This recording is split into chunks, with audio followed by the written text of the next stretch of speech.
And welcome to another edition of Two Steps Ahead podcast, encouraging you to take your passion, make it happen, let yourself be great. I'm Son Edom. Coming up on the show, we are going to talk about the legends and losers surrounding the world of baseball. A little baseball talk today. Well, the Major League Baseball Hall of Fame ballots, the votes, have been cast, and 3 members of the eligibility class for 2025, 3 members were voted into the Hall of Fame. Number 3, we'll start with Billy Wagner. Billy Wagner spent 16 seasons with the Astros, Phillies, Mets, Red Sox, and Braves. He compiled 422 saves, which was, I guess, good enough to get him into the Hall of Fame. 1,196 strikeouts. He had 225 saves with the Astros, which is a franchise record, and he is a 7-time All-Star. And here he is, June 25th, 2010 versus Detroit in Atlanta, earning career save number 400. The 1-2 to Guillen. There's one of them. Oh, yeah. McCann will have to throw down the first. 2 up and 2 down. Airing it out tonight. 1 strike from 400 saves. There it is.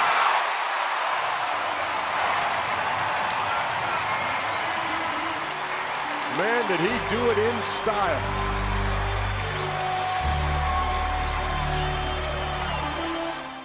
Now, of all the people eligible, Billy Wagner was about third. You have to get 75% of the vote or higher. I believe he got somewhere around 80%, something like that. But he got the 75% or higher.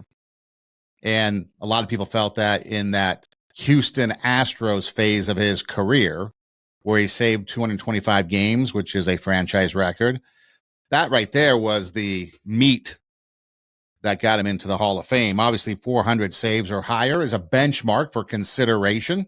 I believe he was in his 10th year of eligibility, too. Something like that. So, again, Billy Wagner gets into the Hall of Fame. The second guy that got about 87% of the vote was CC Sabathia. Sabathia was one that was almost guaranteed to make the Hall of Fame on this go-around. And it depends every year because you have the same people that can be on the ballot multiple times. And it just depends on who else is on the ballot with you.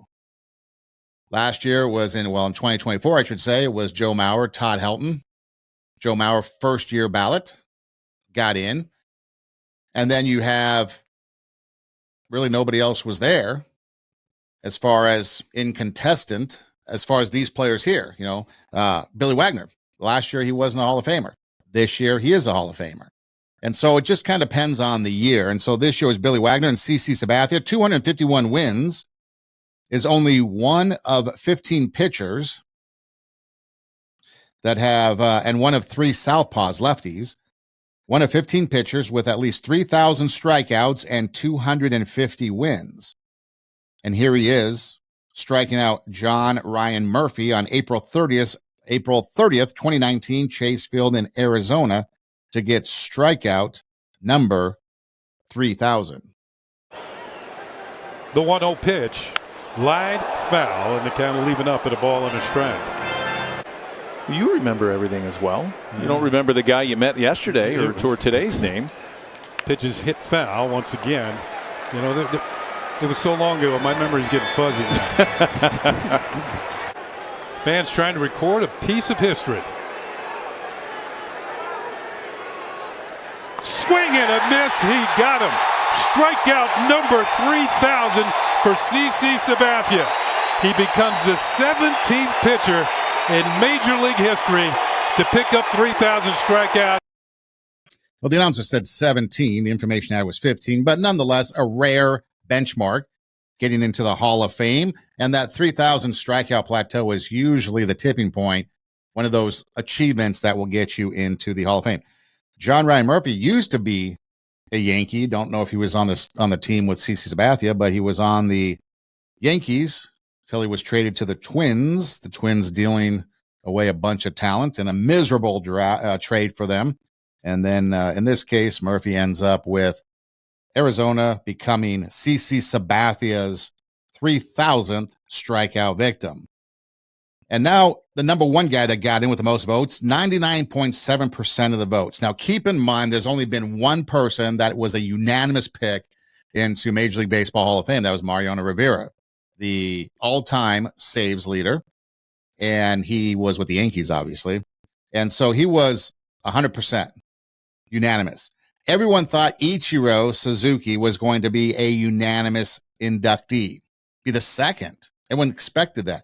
Apparently, one person did not vote him or did not vote him to become unanimous. So he was one vote shy of unanimous, receiving 99.7% of the vote, which became the controversy. But he got into the Hall of Fame. He played with Seattle and then with the Yankees for a bit. Who doesn't play for the Yankees? And then ended up his career with the Marlins down in Florida. Here's Ichiro collecting his 3,000th hit, a triple, no doubt, at Coors Field off of Chris Russin, August 7th, 2016. So 2016, Ichiro Suzuki becomes immortalized with his 3,000th hit, a triple at that. The 2-0. Ichiro to right and deep. Back goes Parra to the wall, and it's off the wall. 3,000 is in right field, and Ichiro is racing for third. And he's done it. He's climbed the mountain. A triple.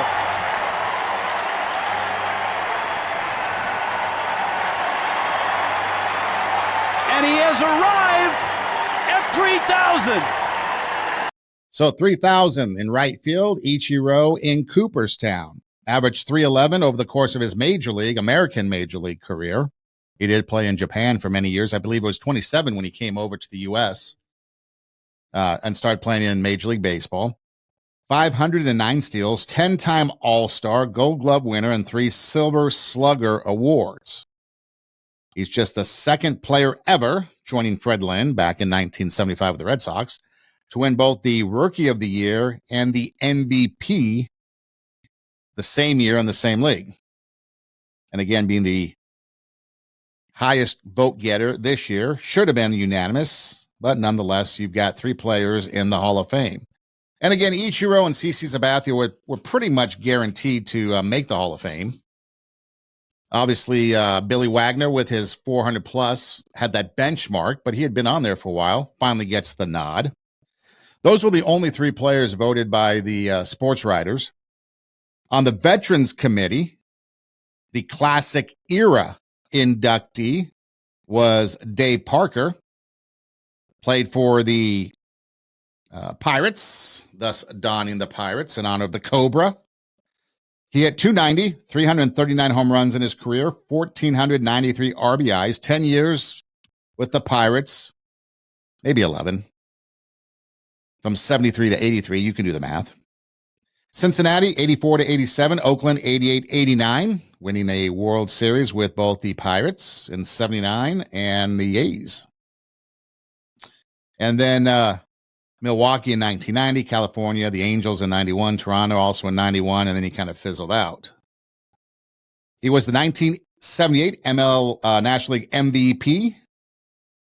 Won the 77-78 NL batting titles, was a 7-time All-Star, 3-time Gold Glove right fielder.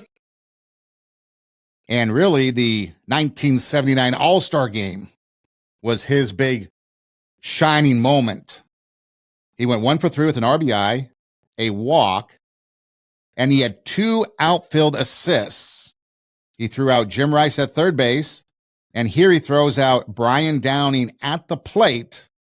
Again, all in the 1979 All-Star game to win MVP honors. But what a throw by the Cobra, Dave Parker, throwing out Brian Downing at the plate in the 1979 All-Star game. Better, and baseball fans glad of it. Line drive, right field. We may have a play at the plate. Big hop. Here comes Downing. Here's the throw. It is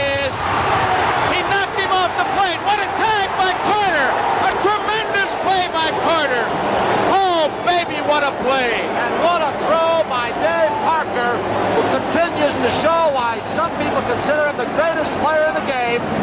One big hop. Watch it.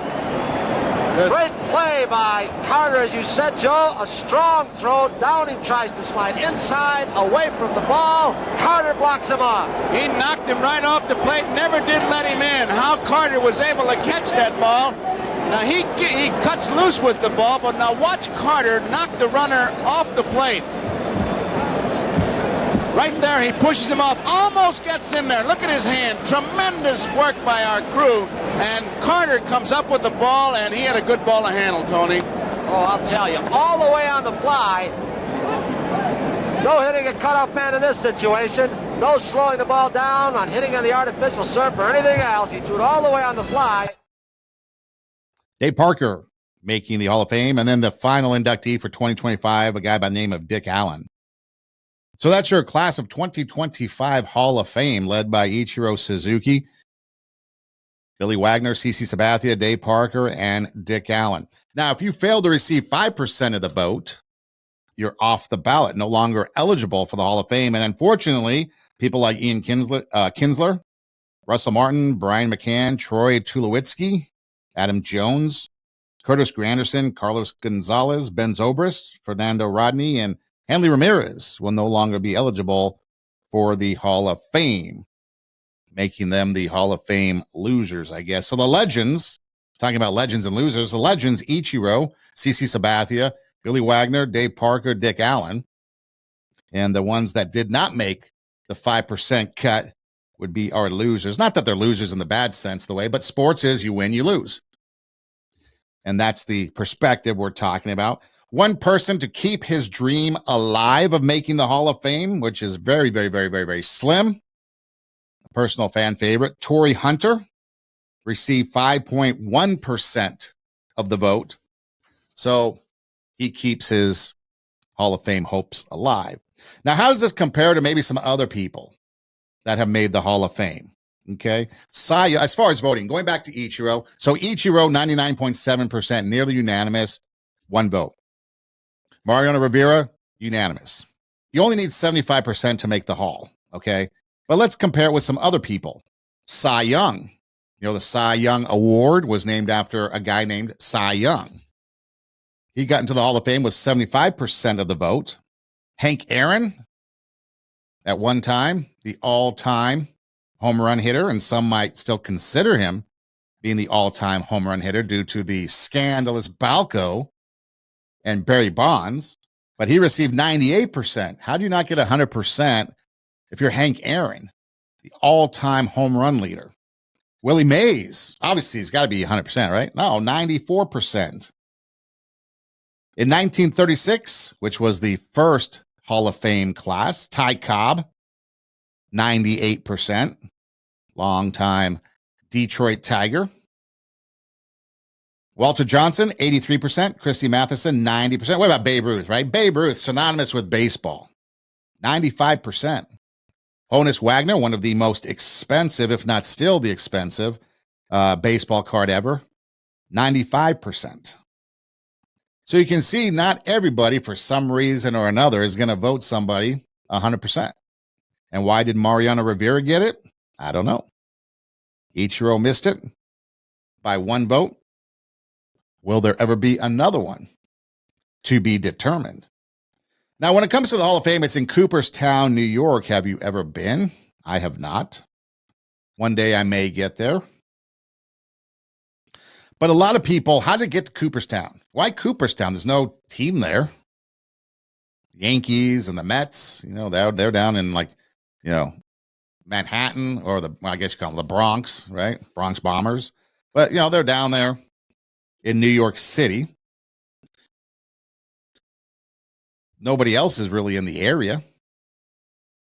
Syracuse, I believe, still has a minor league team, AAA. At least they did at one point in the International League. Why Cooperstown?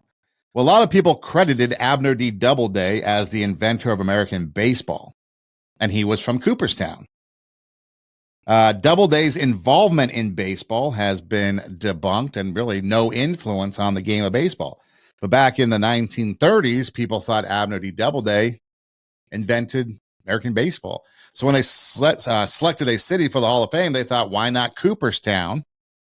And so they set up the Hall of Fame in Cooperstown. And then I think it was definitely in the 70s, maybe the 50s, they started to think about this guy has nothing to do with baseball. 70s, 80s, definitely had nothing to do with baseball. So Cooperstown, the Hall of Fame, established in Cooperstown, New York for many years before they even knew that approved that Abner D. Doubleday had nothing to do with it. I grew up believing that he invented baseball. In fact, I remember in elementary school, 4th grade, maybe 3rd grade, somewhere, I did a little report on Abner D. Doubleday. Got high remarks for it. It was debunked.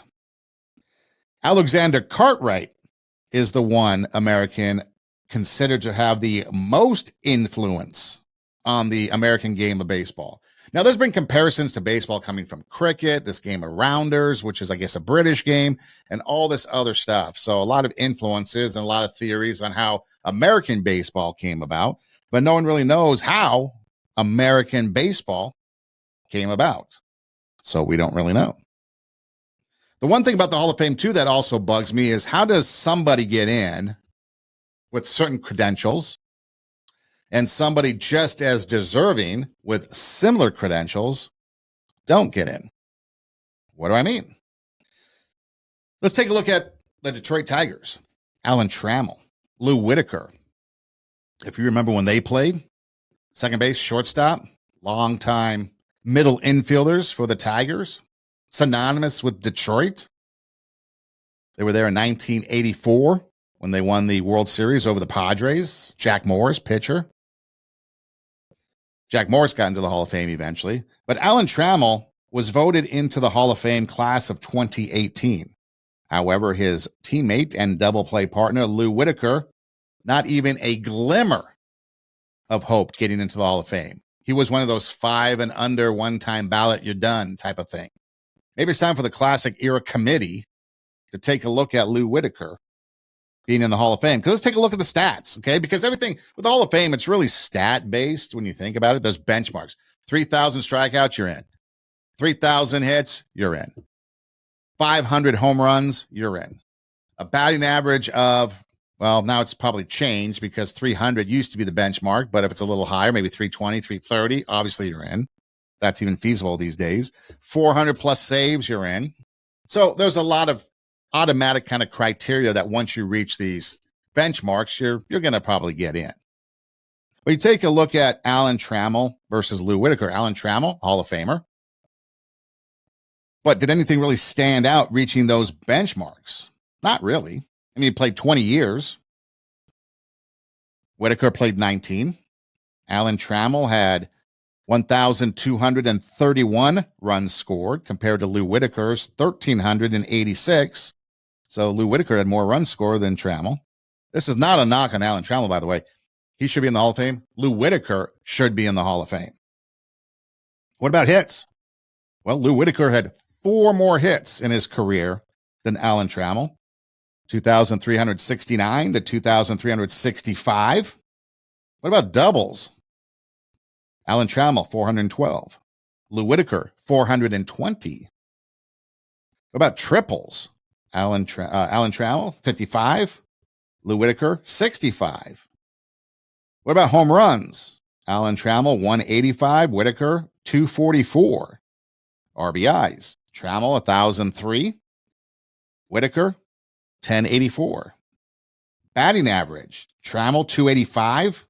Whitaker, 276. On base percentage, Trammell, 352. Whitaker, 363. So Lou Whitaker has pretty much better statistics in the statistical game than Alan Trammell, except for the batting average. Why isn't Lou Whitaker in the Hall of Fame? Alan Trammell, 6-time All-Star. Lou Whitaker, 5-time All-Star. Alan Trammell, 4 Gold Gloves. Lou Whitaker, 3. Trammell with 3 Silver Slugger Awards. Alan Trammell with 3. Lou Whitaker with 4. You have 2 identical people playing for the same team, double playmates, all that good stuff. And one is in the Hall of Fame and one isn't. How is that even possible? And like I said, Jack Morris, who was a pitcher on that team for many years, was elected in 2018 too under this new Classic Era Committee. So I think it's high time that, the Classic Era Committee start looking at some of these old timers, because the game of baseball was different than it is now. That's why they have the Classic Era, or what used to be the Veterans Committee. And you have the modern day sports writers. And even back then, sports writers back then were different than sports writers today. It's kind of like, you ever go to remember they used to play like those legend baseball games? You go like maybe to Dodger Stadium or wherever you went to. I'd go to Dodger Stadium. You show up for these like legend games, and they actually had former players like Manny Mota. He retired, and Manny Mota came back and played in the Legends game, and then it became a celebrity game where they didn't bring out all kinds of celebrities, and then it basically became the celebrity game became a media game. All the media members were playing, and then nobody cared after that. It's time for the Veterans Committee, the Classic Era Committee, to look at some of these people like Lou Whitaker, put him in the Hall of Fame. Maybe look at somebody like Steve Garvey, who was the 10-time National League All-Star starter through the 1970s and 80s, 10 times in a row, something like that. The number one first baseman. And look at some of these other players from that Classic Era that probably belong. I mean, Dave Parker should have been in the Hall of Fame a long time ago. The announcer saying he's probably one of the greatest outfielders of the time. He had the rocket of an arm.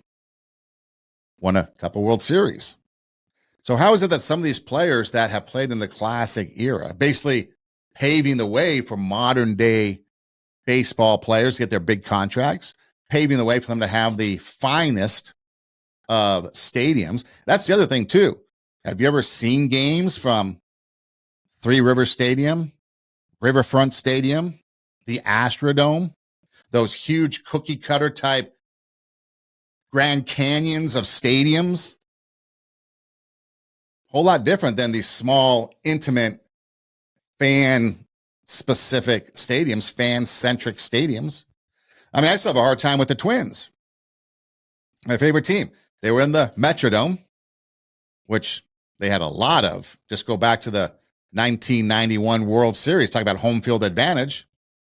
I think they're still the only team to win all 4 games at home and win the World Series. But they moved outdoors. You had Justin Morneau. You had Joe Mauer, left-handed power hitters. Joe Mauer hit like 33 home runs or something like that the year before. They moved outdoors. Justin Morneau, power hitter. And then what did they do? In right field, they have this elevated seating place that if you hit the ball, you have to hit it up over the fence, which is like elevated some 30, 40 feet. And in left field, if you're a right-handed hitter, you pull the ball down the line, you just have to clear the fence, which is like about 10 feet high. Why did the Twins ever put that big facade out there in right field and make it that the ground rule has to be a home run over that? How many home runs were taken away from Joe Mauer, Justin Morneau, Jim Thome, and others because of that ground rule and that facade? So it's things like that that skew statistics too. That's why I'm sure now they've got the Veterans Era or the Classic Era, whatever they're calling it now, Classic Era Committee, I guess, looking at some of these things, because really back then, a lot of the ballparks were similar. Dodger Stadium really hasn't changed much, still 330 down the lines, 404 to center. Coors Field obviously kind of skewed everything, where they had to bring in, like, put the balls in humidors because they were blasting like 1,000 home runs every year out there, the Blake Street Bombers. So again, you got to compare those Classic Era players to Classic Era players and the modern era to modern players. But they got to go back and look at some of these, because there's some of these players from the era gone by that should be in the Hall of Fame. In other Hall of Fame news, as if 2025 wasn't rough enough in the start of things with stuff going on politically, terrorist attack New Year's Eve, Cybertruck blowing up Trump Tower, so for some people, a new president. Bob Uecker, longtime broadcaster for the Milwaukee Brewers, Hall of Famer, passed away here in January 2025. Perhaps you know him from the Major League movies or maybe TV, maybe Mr. Belvedere. But is there nothing more iconic than this? Do you remember this? You know, one of the best things about being an ex-big leaguer is getting freebies to the game. Call the front office, bingo. And once these fans recognize me, I probably won't even have to pay for my light beer from Miller. Down it, I love them. These fans know I drink light because it's less filling and it tastes great. Good seats, huh? You're in the wrong seat, buddy. Come on. Oh, I must be in the front row. Come on. Good seats, hey, buddy. He missed the tag. He missed the tag. I must be in the front row, probably the most iconic line, or one of the most iconic lines in advertising, especially when it comes to sports. One of the greatest commercials ever. Or what about, like I said, this one? Hello again, everybody. Harry Doyle here, welcoming all you friends of the feather to another season of Indians baseball. A lot of new faces in Chief Wahoo's tribe this year as they take on the defending American League champs, the New York Yankees. And hopefully we'll have some of the names that go with those faces before their first at-bat. Anyway, listen to the roar of the crowd as the Indians take the field.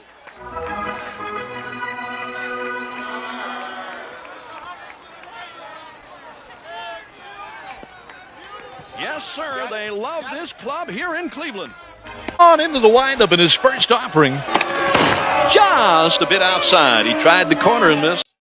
Now, Major League might not be the greatest of movies. It's a fun, entertaining movie, but you should watch it just for Bob Uecker. But Bob Uecker passing away, I think one of the last of the legends, so to speak, that was still actively broadcasting. Fortunately, I got to get to Milwaukee a couple times and actually hear him. They would play the game over the loudspeaker at the stadium when you're in the concourse and stuff, and then being able to just kind of listen on the radio when I wasn't at the game. But it was fun listening to him. But it got me thinking about, you know, you have the Hall of Fame, you got these new people coming in, you've got people like Dave Parker that I watched growing up, and some of those, you know, iconic players of yesteryear. I mean, I still think about the Dodgers. You had Steve Garvey at first, you had Davey Lopes at second, Bill Russell at short, Ron Say at third, Steve Yeager / Mike Scioscia behind the plate. Dusty Baker was out in left field. Rick Monday for a while was in right field. You had Reggie Smith, Ken Landreau. That was my youth. And it reminded me of some of these legendary broadcasters, too, that I used to listen to when you had the chance. I mean, growing up in LA, I would say that we had, by far, overall, the best sports announcers for all sports. You start off with the Dodgers. We're talking baseball. Vin Scully, the poet laureate of broadcasting. Ross Porter. I liked Ross Porter because he was a nice contrast to Vin Scully. Vin Scully had the stories and the drama and the flair. And then Ross Porter came in with the stats, and he was more stat emphasis, more stat based in his broadcasting. The Lakers, Chick Hearn, 3,338 straight games, invented terms like airball and slam dunk. What about the Clippers and Ralph Lawler? Bingo. The LA Kings with Bob Miller on the mic. The Rams with Dick Enberg and Bob Starr before the team went off to St. Louis. The Raiders for a bit while they're in LA had Joel Myers and Rich Marotta. The Angels once again had, Dick Enberg and Bob Starr. USC with Tom Kelly, UCLA with Chris Roberts. I mean, it didn't matter what sport you listened to or what team you listened to. You were getting quality broadcasting all the way around. Now, that should be expected when you live in a place like Los Angeles. But again, just look at, you're talking about Hall of Fame. Vin Scully, Chick Hearn, Ralph Lawler, Bob Miller, Dick Enberg. All Hall of Fame quality broadcasters. In fact, when it comes to baseball announcers in general, on the one clip from Dave Parker, we heard Joe Garagiola, the color analyst. But you think about people like Mel Allen, growing up This Week in Baseball, the Twib Notes, or Red Barber. Red Barber, I guess you could say, was the OG radio broadcaster. He was the one that groomed Vin Scully to be one of the greatest ever. Vin Scully always tells the story, used to tell a story where Red Barber would make him go down and get the lineup for the day's game. And one time he came back and one of the players was out, not in the lineup. And so Red Barber was, why is he out? Vin Scully was like, I don't know. Go find out. Came back. He's out because of an injury or whatever it was. How long is he going to be out? I don't know. Go find out. So Red Barber kept making him go get the answers to his questions until he was satisfied that he had enough information to talk about why this guy was not in the lineup. Taught Vin Scully. Okay, be prepared. Be prepared. Do your homework. Do you have all the answers? Does the listener have a question? What questions could the listeners come up with if I say this, if I report on this? And then let the game speak for itself. Vin Scully never wanted to be the personality. He wanted the game to be the emphasis. You know, that commercial maybe you see is at Jersey Mike's with Danny DeVito. And the commercials sometimes are just ridiculous. And he says, it's about the sub, about the sandwich. Vin Scully, it was about the game. Chick Hearn, it was about the game. Although I think Chick had a little bit of an ego. Bob Miller, it was about the game. See, the good broadcasters, the legends, the classics, it's about the game they're reporting on. And so you look at Mel Allen and Red Barber. What about Ernie Harwell with the Detroit Tigers? Marty Brennaman spent 45 years with the Reds. And as technology came, like computers and stuff, fortunately, I was able to listen to some of these before they retired and moved on. Harry Callis, 26 years in Philadelphia. Obviously, some of them I didn't because they passed on. WGN, who didn't watch Cubs baseball with WGN and Harry Carey with his seventh inning stretch? Sing along. Take me out to the ball game. He's known for the Cubs. Only spent 16 years there. 25 years with the Cardinals. 11 years with the White Sox. That's how influential TV was with WGN and Harry Carey watching Cubs. Cubs baseball, back then, it was day games. They would start like I think games started at like 1 o'clock in Chicago. It was like 11 o'clock on the West Coast. You could literally wake up on a Tuesday. And I think at the time I was working kind of like 2 o'clock, 3 o'clock, I'd start work. You get to watch a whole Cubs game before you got to work. And then while working, listen to Vin Scully. I look now at like the Minnesota Twins, for example. So things have changed, obviously. People get older, people move on, things change. But the game changes when the announcer changes. I mean, most recently, over the last few years, number of years actually now, I was able to get, Twins on TV with the MLB package, listen to Dick Bramer and Bert Blyleven do play-by-play and color analyst of the TV games. It was phenomenal. Bert Blyleven, eventually they moved him out. Worst decision ever. Dick Bramer, then he retired, and now you've got Corey Provis. It's just not the same. Listening to the games, just not the same anymore. Or back in the day when Herb Carneal, 44 years with the Twins. Tom Gordon, 24 years with them. These announcers, they were like a generation, 2 generations of fans growing up, listening, maybe 3 generations, depending on where you're at. Growing up listening to these people. They were just as much of the game. You tuned in to listen to them just as much as you would watch the game or listen to the game or want to know what the game was going on. A lot of people growing up used to bring their transistor radio to the game. Now maybe technology's changed. I know you can still get transistors, whatever. Not too many people do that anymore. In-game entertainment has taken over. TV taken over, more people watching. In fact, I'm at the point now where I don't even need a TV announcer. If I'm watching a game, everything's on TV. I can see the guy, the announcer's like, quarterback takes the snap, hands it up. I see that. Tackle the 20-yard line. I see that. Ground ball to short. I see that. You really don't need anything, any announcer to tell us anything nowadays, because none of them are at the level of these guys. None of them have the stories to tell us. None of them have the insights to tell us. A lot of them do multiple sports. They're not dedicated or devoted to one team. So they're not in the know like some of these other legendary broadcasters that were there following the teams for years, for decades, for a lifetime. So maybe we do away with them. One guy I do like to catch. I'm not even a Indians fan or Guardians fan, or whatever they're called now, but Tom Hamilton. I think Tom Hamilton does great in Cleveland. John Miller with the Giants. I even used to pop on Bob Carpenter with the Nationals. One crew that I did like, I think it was in the 90s, just mentioned the Lake City Bombers, Wayne Hagan, Jeff Kingery with the Rockies. Remember when they had Todd Helton, Larry Walker, Vinny Castilla, Dante Bichette, Ellis Burks, Andres Galarraga? I'd love to go back to those days, listen to those games over again. They were a lot of fun to listen to on the radio when I was spending my time out in western Nebraska. But nowadays, that's not the same. I would turn on a Rockies game again on TV and just don't watch it. Guys, not the same. It's not fun to watch anymore because the announcers brought a lot to it. And now there's other announcers that are just terrible.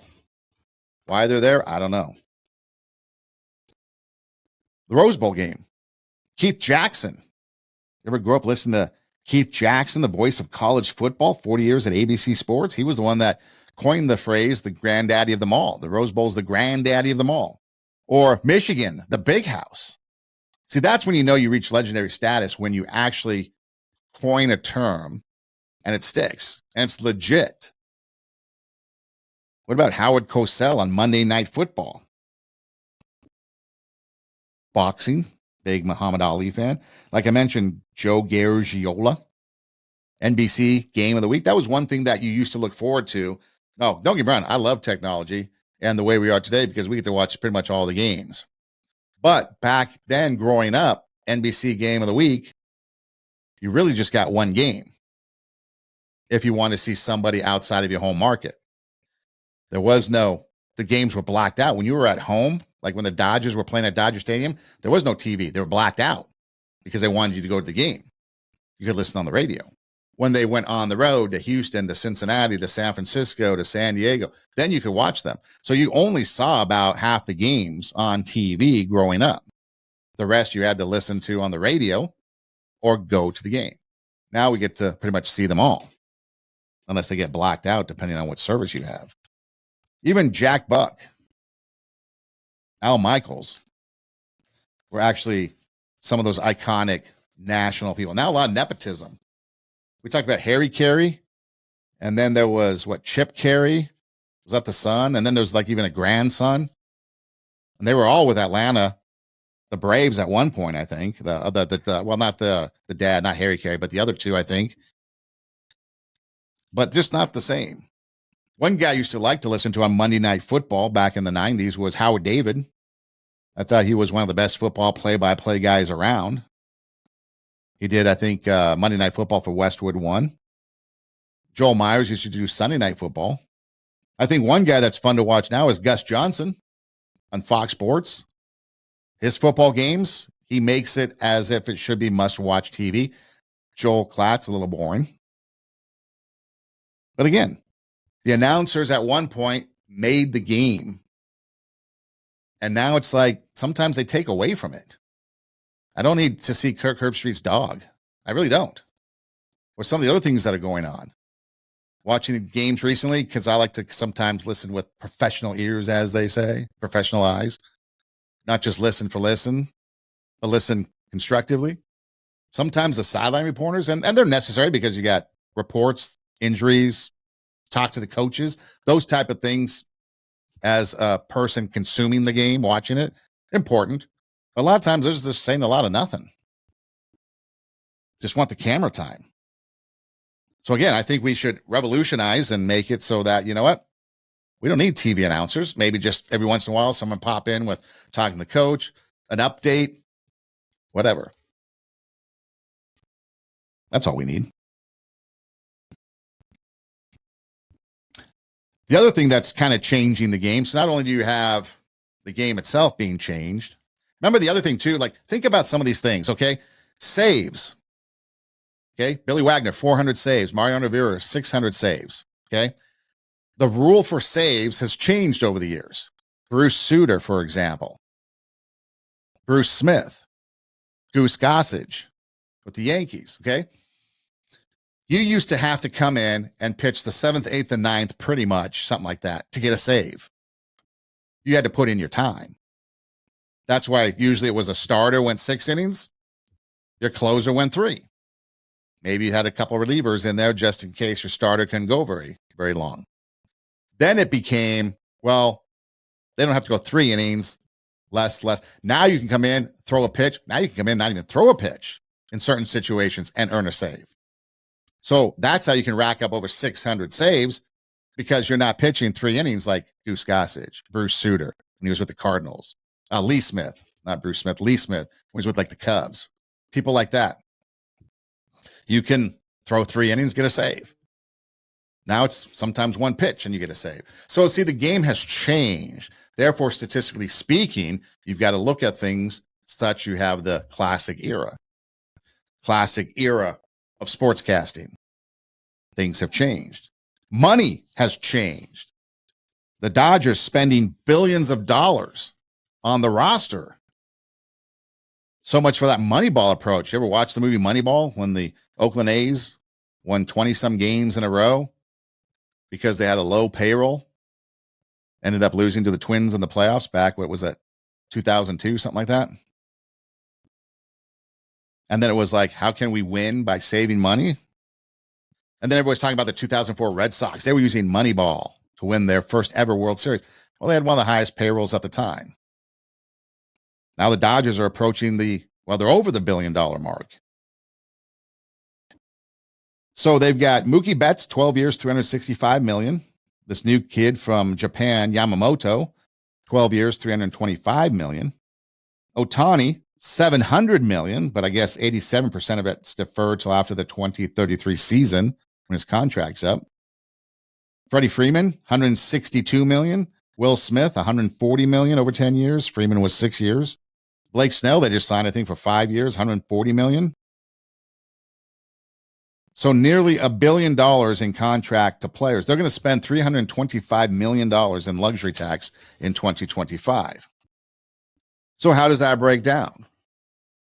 Well, so the Dodgers are going to be spending nearly $275 million in 2025 in salaries. That's a lot. But that's second behind the Phillies, $280 million. In fact, 6 teams are over the $200 million mark in salaries for 2025.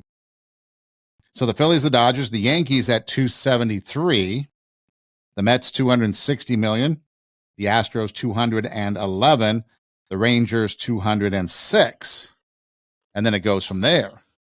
Well, what about the lower end of things? Well, how about the Marlins? $42 million. That's all they're going to spend. Look at how many people in the Dodgers make more than the entire roster of the Marlins. Same with the Athletics, $54 million. The Rays, $59 million. In fact, I think there was a contract that I had here for one of the Dodger players that literally was $60 million. Let me see if I can find it real quick. $60 million for the contract. Yeah, Tyler Glasnow. He signed a 4-year, $60 million contract. So in 4 years, when that contract is done, he will have made more money than the Marlins, the A's, the Rays, the entire roster in 2025. The White Sox come in at $61 million. Now, what about the Pirates? Pirates are interesting because you've got the Pirates only spending $63 million. And they've got Paul Skeens. Skeens, the NL Rookie of the Year, quite possibly the front runner for the Cy Young, maybe MVP in 2025. That kid out in California got him or pulled his one-of-a-kind baseball card. The Pirates offered to throw 30 years of season tickets and a whole bunch of other stuff. But because the kid lives in California, turned it down. He's going to sell the card at auction. But they have Paul Skeens paying $800,000 for 2025, and they were going to offer way more than that for his rookie card. Will Paul Skeens remain with the Pirates? We'll see. He's not ready or eligible, I should say, for arbitration until 2027. So we'll see, but he'll probably end up with the Dodgers or Yankees one day, just like everybody else. So as you can see, there's a big disparage might not be the word, but difference between the big league spenders and the little league spenders. The Twins, $127 million in 2025, but they're looking to cut. I mean, their team's being sold.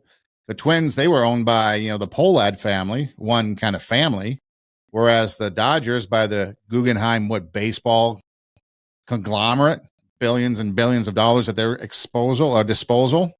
But you can see that, like, for example, my Twins, $127 million. I can already tell you right now, going to 2025, well, one, the Twins are being sold, so they're in a state of flux. But when I heard last year in 2024, before the 2024 season, that they weren't going to be spending any money. In fact, they're trying to cut money. And now they're looking to offload some more people. Carlos Correa could be one of them. Byron Buxton could be another one. Two of my fan favorites for them. But I already know 2025 is going to be a bad year. They're getting rid of all the talent. So you've got a baseball gap. The Dodgers paying $325 million in luxury tax, more than all the salaries put together. So if you consider the luxury tax and the salaries for 2025, you're looking at almost $600 million the Dodgers are paying out. But regardless of all that, so maybe we'll throw the Dodgers in as losers for spending too much money. It's kind of reminds me of, you ever play Little League Baseball? And there was a rule growing up that if you were a coach and you had a kid, your kid could be on your team, right? And then there were those players that would always get together, and those dads, and they would all want their kids to play because they were all good and they wanted to be on the same team. And so you had that one team that had like 12 coaches and all their players were on the same team and they blew everybody away. That's kind of like what this is. You've got all these dads with their wallets on the Dodgers, and so everybody goes there. Not even the Yankees can compete anymore. But nonetheless, we've got spring training coming up. The Cactus League down in Arizona. Grapefruit League down in Florida. And so that's coming up. Teams like the Angels, the A's, the Brewers, the Cubs, Diamondbacks, Dodgers, Giants, Guardians, Mariners, Padres, Rangers, Reds, Rockies, Royals, White Sox. Down in the Cactus League, the Astros, Blue Jays, Braves, Cardinals, Marlins, Mets, Nationals, Orioles, Phillies, Pirates, Rays, Red Sox, Tigers, Twins, Yankees down in the Cactus League of Florida. Which is always interesting because people couldn't figure out, people didn't realize, they didn't put two and two together. Why would the Dodgers go to Vero Beach for spring training every year, all those years before they went to Arizona? People couldn't figure it out. Why Vero Beach? Because they were the Brooklyn Dodgers at one time on the East Coast. So it was easy for them to go down to Florida. Then they moved out to LA. They had really no place to go. So they kept going back to Vero Beach. Vero Beach. Now it makes more sense because when you have those early morning spring training games, I guess, one, you can see them on TV. But then two, now you have more local fans being able to drive to Arizona as opposed to having to fly cross country to Vero Beach. But then so a lot of the teams from like the Midwest West head down to Arizona. Everybody else on the East Coast. It'd be like the Marlins coming to Arizona for their spring training, right? Not going to happen. The season kicks off in Tokyo with the Tokyo series between the Cubs and the Dodgers. I think people report around February 9th, somewhere in there. Somewhere between like February 9th, 10th, and Valentine's Day, pitchers, catchers, and then everyone else shows up. Well, for the Dodgers and the Cubs, they're going to be in Tokyo mid-March. You've got the Cubs playing the Hanshin Tigers on March 15th, exhibition game. Dodgers taking on the Giants over there, the Yomiuri Giants. And then the Dodgers will play the Hanshin Tigers while the Cubs play the Yomiuri Giants. And then the regular season, March 16th, 7 p.m. Japanese Standard Time. You can get your phone out and figure out what that is, LA time or Chicago time. But the Dodgers and the Cubs on the 18th, I should say, not the 16th, the 18th and 19th, playing their doubleheader in Tokyo. And then they will head home for the rest of the regular season. But looking forward to it, to the baseball season. What about the Hall of Fame? You okay with Ichiro? One vote shy of having a unanimous choice? Should we up the ante when it comes to the Hall of Fame? Should we make it so that it seems like a lot of people are starting to get in that maybe they shouldn't? Is it the Hall of Mediocre? And what about some of those players like Barry Bonds, Alex Rodriguez, Mark McGwire, Sammy Sosa, the ones that were tarnished by steroids? I mean, you had Sammy Sosa and Mark McGwire. What was it, 98, when they were chasing Roger Maris? 61 home runs in a single season. I mean, think about it. They actually, that race right there resurrected baseball. Baseball was like the phoenix rising from its ashes, because in 94, you had the strike that killed the World Series.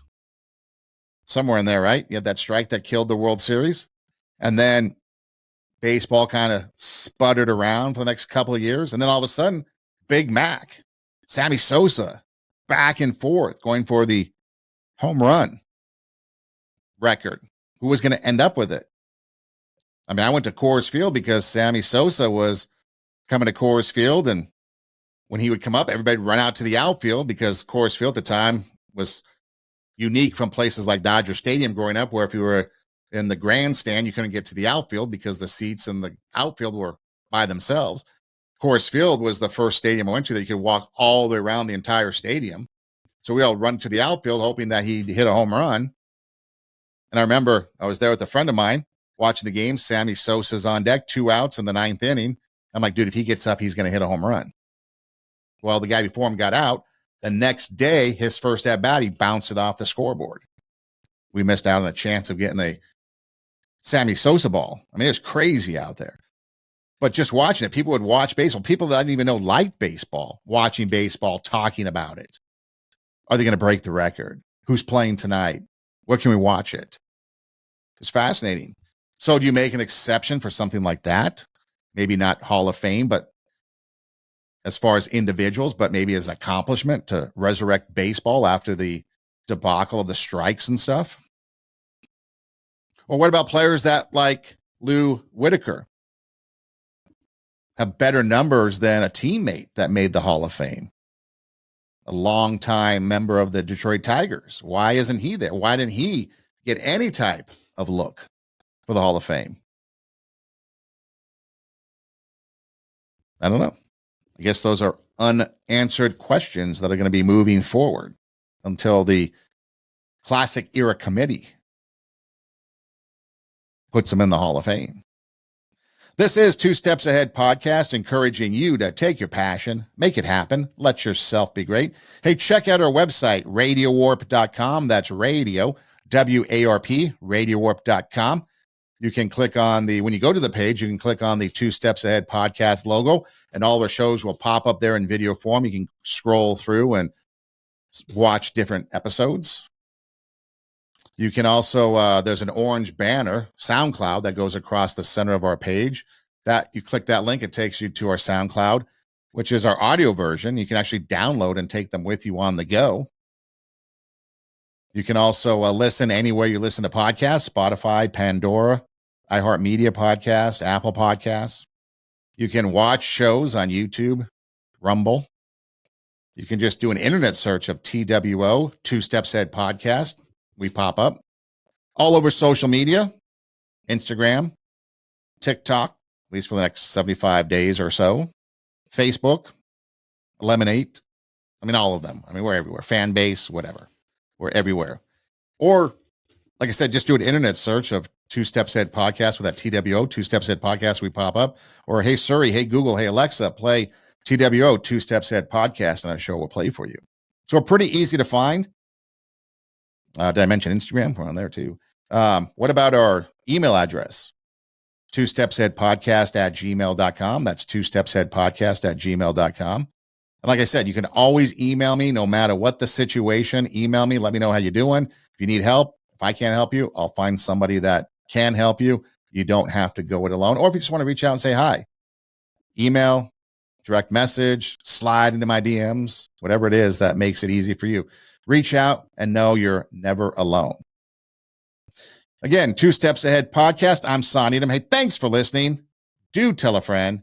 And until next time, God bless.